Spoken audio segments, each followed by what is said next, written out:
Olá, você que nos assiste. Começando agora mais um episódio do nosso podcast Interior Baiano, voltado aqui para a editoria política. E eu sou Júlia Brandes, para quem não me conhece. E hoje nós estamos aqui com um episódio diferenciado. O nosso podcast é o Interior Baiano, mas uma edição especial, trouxemos um outro estado, pertinho aqui do nosso coladinho, que a gente vai falar sobre, e eu vou apresentar para vocês quem é que está aqui e que estado é esse. Bom, nosso convidado de hoje é o Adinaldo do Nascimento, ex-prefeito de Indiaroba, que fica em Sergipe, aqui pertinho, que concluiu o segundo mandato agora na cidade, no final do ano passado. Reconhecido pela sua gestão inovadora, ele também fez parte da Associação Brasileira dos Municípios, ocupando o cargo de vice-presidente de Economia Solidária. Entre os destaques da sua administração estão a criação do Banco Popular de Indiaroba e da moeda própria do município, chamada Aratu, que são iniciativas que transformaram o local. A gente vai falar sobre isso.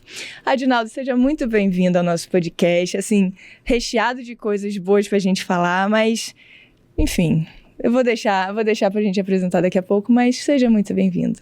Nós que agradecemos, é uma honra muito grande poder estar aqui num podcast genuinamente baiano, mas que tem um coração gigante que cabe também nós, os sergipanos, o nosso agradecimento fraterno. Muito obrigado por poder estar aqui. Imagina, é uma honra. Inclusive é uma edição bem especial, porque, como eu falei, estamos aí trazendo um novo estado aqui para o nosso convidado de outro estado. Bom, e que sotaque diferente, gostoso também. Para começar, conta para mim, pro pessoal, um pouquinho da sua trajetória na política. Como é que você se tornou prefeito? Como é que foi esse processo até você chegar à prefeitura de Indiaroba? Então, na minha adolescência, eu não tinha a política eleitoral presente. A gente queria poder estudar, ter uma formação e ser um trabalhador de uma área específica. Mas ao estudar na Escola Agrotécnica Federal de São Cristóvão, que tem um curso de técnica agropecuária, a gente foi sendo motivado pelo movimento estudantil. Isso em 96, 93 a 95, a gente percebe essa afinidade, então participa do Grêmio Estudantil, se elege presidente do Grêmio, a escola é uma representação muito forte no Estado, isso dá uma visibilidade, e eu começo a me identificar com os processos de luta por terra da reforma agrária. Nós estamos ali já no governo Fernando Henrique, então também há uma sensibilização para que os assentamentos de reforma agrária tenham assistência técnica. Ao terminar a escola, eu vou estudar no Instituto de Pesquisa da Reforma Agrária, no Rio Grande do Sul, e isso fomenta mais ainda. E ao voltar para Sergipe, a gente se identifica com a luta social. E eu sou assentado desde 99, acompanhamos vários processos de assentamento, e em 2000, a direção dos trabalhadores disseram, olha, está na hora de ser candidato a vereador. Houve uma resistência da minha parte, mas terminou topando, porque a comunidade, quando se organiza, ela, no bom sentido, ela te enquadra. A gente vence as eleições de vereador em 2000, se reelege em 2004, e aí, basicamente, os mesmos que disseram você tem que ser vereador, agora disseram que você tem que ser candidato a prefeito. Porque nós temos um projeto de cidade e a gente sabe que você pode nos ajudar a coordenar esse processo.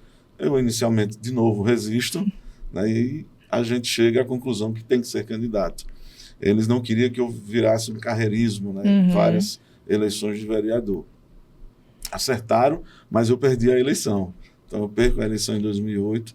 Eles novamente insistem para que em 2012 a gente seja candidato, e eu sou novamente candidato e começo a fazer trabalhos em outros estados, a participar de ações em outros estados, porque tinha perdido 2 eleições, uma por 2.000 votos, outra por 300 votos. E eu comecei a entender que não era a política eleitoral que iria me realizar e que eu teria condições de realizar outras pessoas. Mas em 2016, as pesquisas, as famosas pesquisas começam a acontecer e o nome tem uma disparada muito grande. E aí, tanto a classe política estadual, governador, deputados, como a classe política local, você tem que ser novamente candidato. Mas eu já fui 2 vezes, eu estou com dificuldade de comunicação, a população não está conseguindo me compreender, eu preciso melhorar, mas os números eram muito fortes. E a gente é candidato em 2015, assumimos em 2017, dia 1º de janeiro, ganhamos a eleição com 2.642 votos, iniciamos um trabalho de infraestrutura, de participação na comunidade, de um planejamento bem definido, nós temos belezas naturais exuberantes, então faz todo um conjunto de ações, se reelege com 2.750 votos, ou seja, bate, né, o próprio recorde. E na sucessão, a gente queria que de fato fechasse com chave de ouro, e aí o nosso sucessor tem 3.015 votos de frente.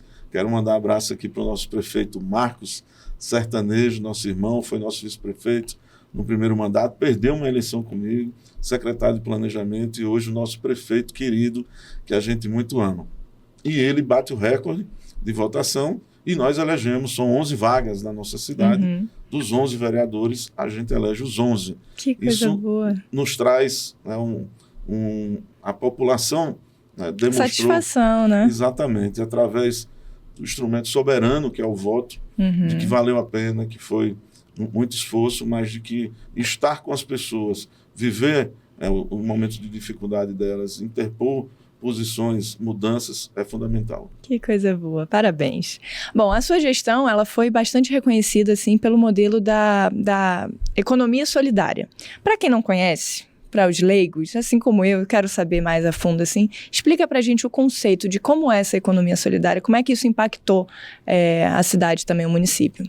A gente entende que a economia solidária, ela deve e pode ser um grande instrumento de inclusão das pessoas. A gente acredita que o desenvolvimento, de fato, ele só acontece quando você gera riqueza, compartilha essa riqueza e inclui pessoas. A gente vive num mundo extraordinário de belezas naturais exuberantes, precisamos cuidar mais e melhor dele. E na economia, a gente entende que a gente precisa compartilhar os resultados. A economia solidária, ela se propõe a ser esse tipo de economia, que ao conjunto dos desafios presentes, não é uma pessoa só que individualmente vai resolver, mas um grupo de mulheres, um grupo de jovens, um grupo de pessoas pode sim intervir sobre aquele desafio e, a partir dali, gerar renda e oportunidade e compartilhar essa renda, né? Então, o nosso mandato ele foi primado nesses princípios de inclusão produtiva, de empoderamento das mulheres, da juventude, do fortalecimento do desenvolvimento local, da economia circular.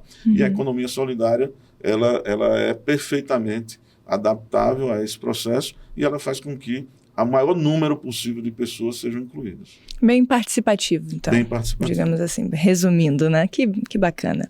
Bom, um dos grandes marcos aqui da sua gestão, do seu modelo e tudo mais, foi a criação de uma moeda local, uma moeda de vocês de Indiaroba, né? Chamada Aratu. Eu estou sabendo só um pouquinho, mas eu deixei para você me explicar melhor agora e para o nosso pessoal que está assistindo. Como foi criar essa moeda própria da cidade, o Banco Popular, né, de Indiaroba? Como é que surgiu isso? Quais foram as mudanças que agregaram aí na economia local? Conta pra gente, tintim por tintim, porque isso realmente eu acho muito interessante, muito importante. A gente compreende de que o papel da liderança deve ser transpor obstáculos, né? O que para muitos pode ser um desafio, para a liderança tem que ser uma oportunidade. Então, nosso município tem 18 mil habitantes, faz parte de um conjunto de 4.500 municípios do Brasil, que tem o rural como principal elemento. Nós somos assentados na reforma agrária, pescadores artesanais, marisqueiras, catadoras de mangaba, ribeirinhos e quilombolas. E aí, o que é que a gente entende e compreende? De que um fato importante, e, Júlia, você vai entender aonde eu vou querer chegar, e cada um que está assistindo a gente, não existe cidade pobre, existe cidade empobrecida. Isso ficou muito claro para a gente. Por que não existe cidade pobre? Porque quando você tem todo um levantamento que a gente foi construindo e fazendo, né, os diversos censos, a gente percebe, por exemplo, que uma cidade de 18 mil habitantes, um exemplo, consome por mês 5 mil litros de água sanitária. Por que ter que ser uma empresa de fora que vai atender um elemento tão básico que 5, 6 jovens podem se reunir e criar uma empresa e fazer a água sanitária e distribuir para aquela população? Então, há uma fuga de capital muito grande, e hoje, então, com os e-commerce, com as empresas, né, internacionais atuando, a internet está aí abordando isso a todo momento, né, assediando o consumidor, a gente percebeu que a mesma tecnologia que levava a riqueza para fora pode ser a tecnologia que nos ajude a travar essa riqueza localmente e cria um círculo virtuoso econômico, gerando oportunidades. E foi o que aconteceu. A introdução da moeda local, que só vale na nossa cidade, que é paritária ao real, e que as taxas administrativas que ela gera quando a gente compra um serviço ou um produto, 2% vai para o Fundo Municipal de Desenvolvimento, ou seja, a taxa ela é compartilhada localmente, diferente de empresas privadas que o recurso fica na origem dos seus donos, né? Então a gente começou a perceber de que há uma oportunidade muito grande. E aí trabalhamos um projeto de lei, a inclusão orçamentária, um chamamento público, um aplicativo para que todo um processo, fosse uma ferramenta. Né? E hoje nós somos mais de 2.400 contas, mais de 5 milhões e meio de aratus, ou seja, 5 milhões e meio de reais movimentado, mais de 80 mil movimentações internas, que seguramente, se não tivesse esse instrumento, o recurso iria para fora. A população aderiu bem? Assim, houve um estranhamento da população ou o pessoal... Super bem, né? E até porque nossa experiência ela completa 3 anos em fevereiro, agora de 2025. Então, nós estamos falando pós-pandemia. Né? E a pandemia nos obrigou a nos digitalizar mais ainda. A inovar, né? Exatamente. E aí, foi um instrumento muito prático. A população aderiu. O 100% do nosso comércio aceita a moeda local e, a partir daí, foi um desdobramento de mudanças importantes, uma efervescência de negócios, de pequenos negócios acontecendo e trouxe resultados extraordinários. Bom, o pessoal se adaptou bem, então. Se adaptou muito bem. Isso é uma curiosidade muito, muito bacana. Eu nunca tinha visto nenhum município com uma moeda assim. Bacana, parabéns. Bom, em 2023 foi lançado o programa Alimento em Diaroba, certo? Que se ajudou a combater a insegurança alimentar, fortaleceu, né, pequenos produtores, enfim. Detalha pra gente como é que isso funciona, como que isso corre lá no município. Como eu te falei, né, eu falei para vocês, a gente tem as taxas administrativas. E em 2018 nós fizemos uma coisa bem bacana também, que foi o Fundo Municipal de Desenvolvimento. Então toda empresa que presta serviço para a nossa cidade, ou que faz uma obra, 1% do valor da obra ou do serviço fica nesse Fundo Municipal de Desenvolvimento.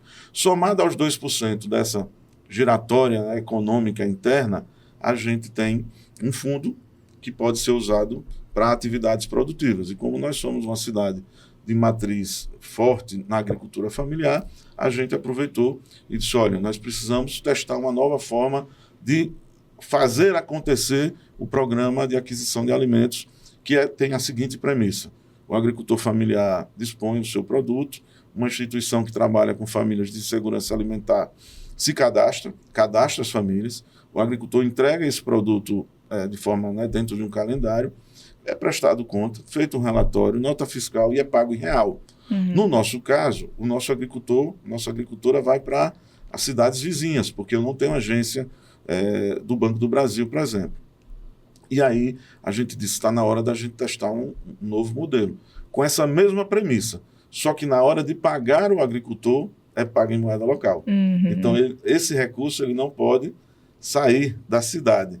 E a gente queria muito que uma instituição testasse, né, homologasse se de fato trouxe desenvolvimento. E a Fundação Joaquim Nabuco, que trabalha o acompanhamento de políticas públicas, ele fez a oferição e ele atesta que de fato há uma diferença importante quando você paga em real e facilita a fuga do capital e quando você paga em moeda local. O dinheiro corre ali, que né? O dinheiro circula internamente, gerando riqueza e desenvolvimento. É esse tipo de desenvolvimento que nós estamos buscando, que deu muito certo. Nós já estamos no 3º edital, 200 mil aratus sendo formalizados, 117 agricultores, marisqueiras participando do processo e mais de 400 famílias recebendo esses produtos mensalmente. Que maravilha, que maravilha. Bom, outra coisa que, assim, sua gestão por si só já tem muita chama muita atenção, né, por várias implementações que você fez e tudo mais. E uma delas é a inclusão do filé de camarão na merenda escolar municipal. Conta pra gente como é isso.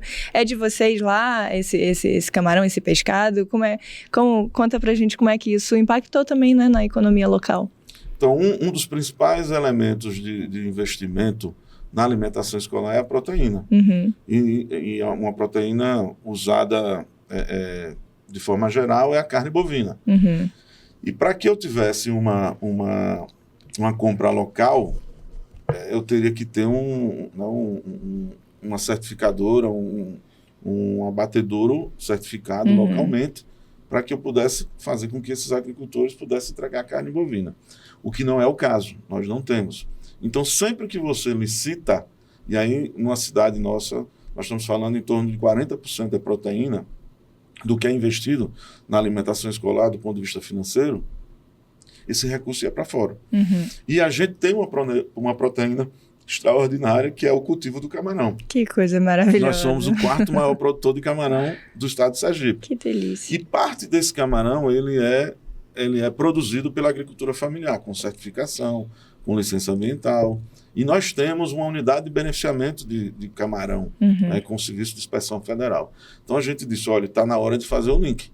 E nós somos a primeira cidade no Brasil que compra camarão para alimentação escolar, que serve uma vez por semana, que a gurizada não sabe qual é o dia, porque é uma forma de estimular, inclusive, eles a irem para a escola. Eles ficam loucos me perguntando, que dia tem camarão, prefeito? Vá para a escola que você vai saber, né?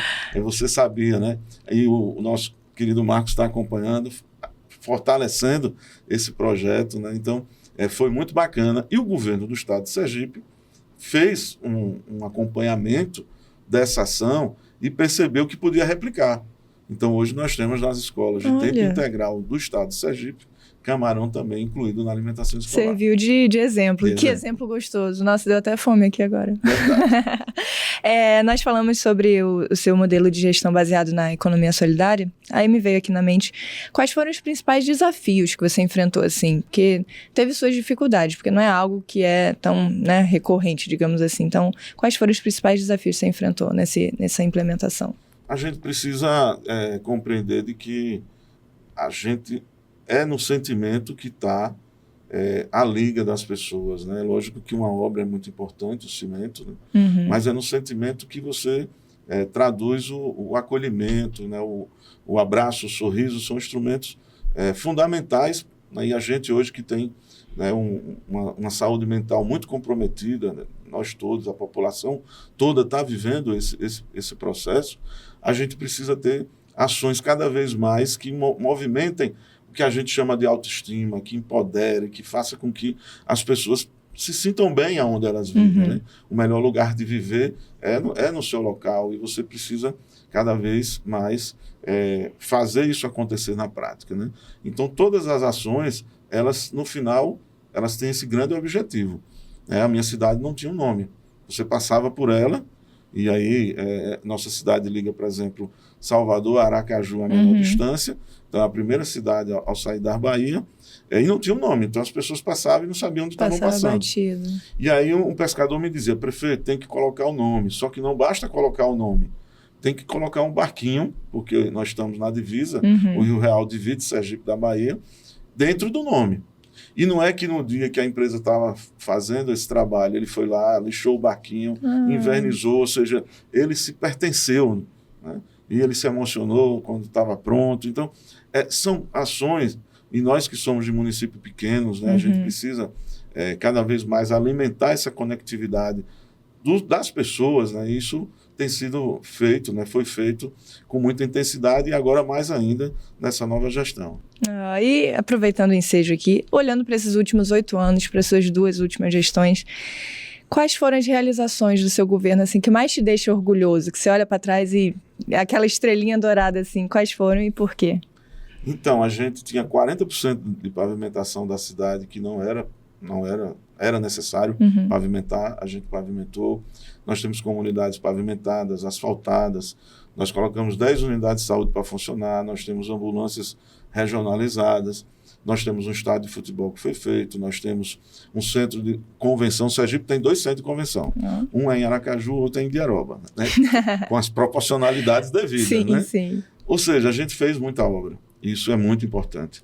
Mas algo que me chama mais atenção é quando eu ia visitar as escolas, por exemplo, e chegava na sala de aula, os adolescentes, o que é que vocês querem ser quando crescer?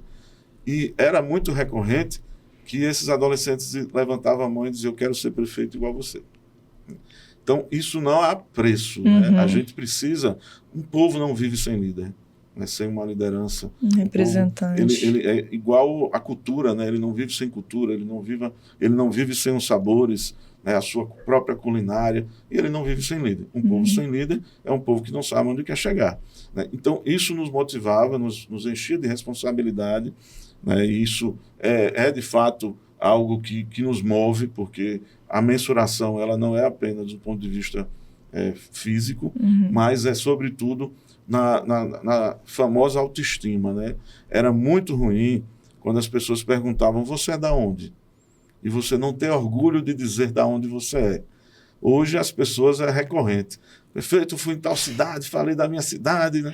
Então, é importante e é fundamental que as pessoas se vejam, né? Se sintam representadas e tenham orgulho da sua cidade. E você carrega esse orgulho aí. Exatamente. Também. Maravilha. Uma pausa aqui rapidinho para o nosso convidado tomar uma aguinha. Deixa eu falar com você aí que está nos assistindo. interiobaiano.com.br. É isso que eu tenho para falar. Nosso site, nosso portal, que está de cara nova. Quem não acessou, acessa e dá uma olhada, porque nosso site está lindo, todo repaginado, mas com aquelas informações e aquelas notícias que a gente sempre traz com qualidade. Então, acessa lá interiobaiano.com.br e segue a gente também no Instagram, no YouTube. Estamos aí online, querendo a sua participação, querendo você nos acompanhando também. Bom, seguindo aqui o nosso segundo bloco de perguntas, sucessão e futuro, vamos lá. O prefeito eleito agora, né, o Marcos Sertanejo, que você comentou aqui com a gente, que foi seu vice-prefeito também, né? Ele construiu uma parceria bem sólida com você ao longo desses anos, né? Então, conta pra gente um pouquinho dessa caminhada de vocês, quais são suas expectativas também para essa nova gestão, conta pra gente. Então, como de fato, né, nós fomos parceiros na derrota, fomos parceiros na vitória, a gente está convencido e a população compreendeu bem isso, de que tem que haver uma inter-relação entre o prefeito e o vice. Nós fizemos uma gestão colaborativa. Né? Nesse momento ele foi votado, então o voto é o soberano. Né? Ele é o prefeito, a última palavra sempre tem que ser a dele. Eu, como líder, também não gosto dessa coisa, né, do sombreamento. Então a gente está muito movido a contribuir com outras cidades, com outras regiões, né, com essa forma, né, de você ouvir as pessoas e traduzir de forma inovadora o que elas querem. A gente tem feito isso, a gente tem sido convidado para vários lugares, para várias cidades, apresentar esse processo e fortalecer o cooperativismo, que é da onde eu sou originário. Então, é o que eu sou apaixonado. Né?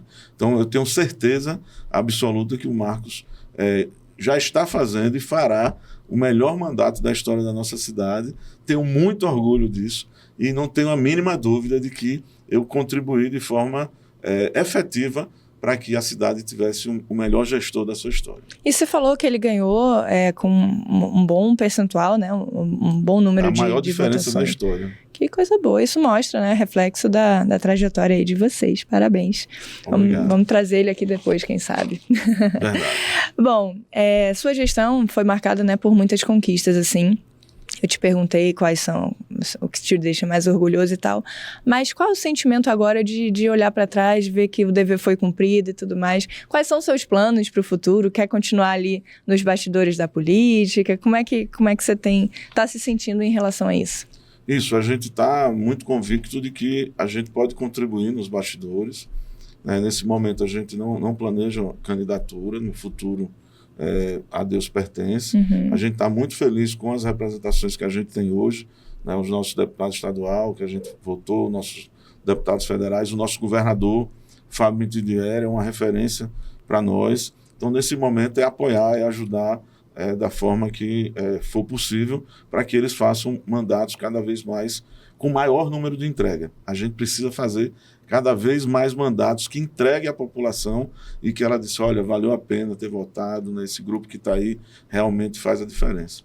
E como é que você imagina a sua Indiaroba daqui a alguns anos? Assim, muita coisa você ajudou a construir, mas deixando isso de lado, como é que você imagina que ela vai estar daqui para frente? Uma Indiaroba sem fome, uma Indiaroba conectada, uma Indiaroba que a juventude, através das diversas formas de profissão que a gente tem hoje, consiga exercer da própria cidade, uma Indiaroba que tenha uma qualidade de vida cada vez mais presente no nosso cotidiano. É muito importante a gente se sentir bem onde a gente vive, e uma Indiaroba que preserva as suas belezas naturais. A gente tem uma dívida imensurável com os nossos antepassados, porque eles preservaram 60 quilômetros de manguezais, muita Mata Atlântica, e a gente está vivendo um momento atual, inclusive trabalhando para que, de alguma forma, a sociedade remunere essa população que está no entorno e que preservou essa riqueza natural. E hoje, os governos, as instituições, as organizações, as empresas já estão dispostas a contribuir com isso. A gente percebe que há uma elevação da consciência ambiental, de quem preservou, de fato, também ser remunerado pelaquela preservação, os famosos serviços ambientais. Então, a gente está muito convicto de que essa será a Indiaroba, com escola de tempo integral, com educação de jovens e adultos na sua plenitude, para que a gente erradique o analfabetismo, para que a gente tenha cada vez mais cidadãos e cidadãs críticos que questionem, que façam o processo de argumentação, mas que também proponham soluções, que proponham inovações, para que a gente, no conjunto das ações, nesse próximo período do Marcos, a gente possa fazer mais avanços ainda na vida das pessoas. Assim seja, então, né? Que muito sucesso aí, muita coisa boa para o município.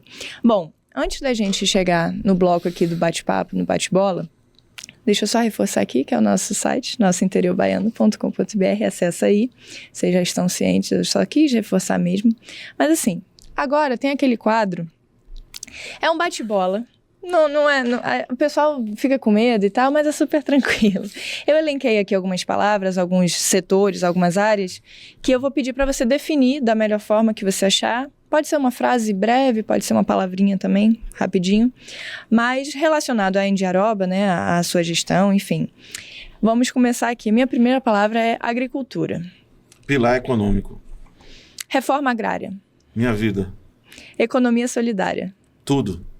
Aratu. Encantamento. Indiaroba. Melhor lugar de se viver. Marcos Sertanejo. Minha referência, meu líder, e é impressionante porque a gente precisa mover cada vez mais simpatia e entusiasmo pelos líderes. Adinaldo Nascimento. Há um apaixonado pelo ser humano, pela vida, pela natureza, e que tenta dar a sua contribuição sempre que pode. Ser prefeito é? Extraordinário. Pronto, se eu tivesse mais 10 palavras aqui, a gente ia até amanhã também. Maravilha, arrasou, era isso mesmo que eu queria. Bom, e para encerrar, deixa uma mensagem, né, para a população de Indiaroba que te acompanhou em todos esses períodos, a pessoal que está acompanhando agora o Marcos, né, seu sucessor, então, olhando ali para a câmera, deixa uma mensagem de gratidão, enfim, de carinho para quem está te acompanhando. Agradecer ao nosso querido portal Política do Interior Baiano, esse extraordinário instrumento de comunicação inovador. Agradecer a você, Júlia. Muito obrigado. Eu que agradeço. Por essa oportunidade. Agradecer ao nosso povo, ao meu povo, ao povo que eu amo, a cidade que eu me dedico, a minha vida, a essa cidade extraordinária.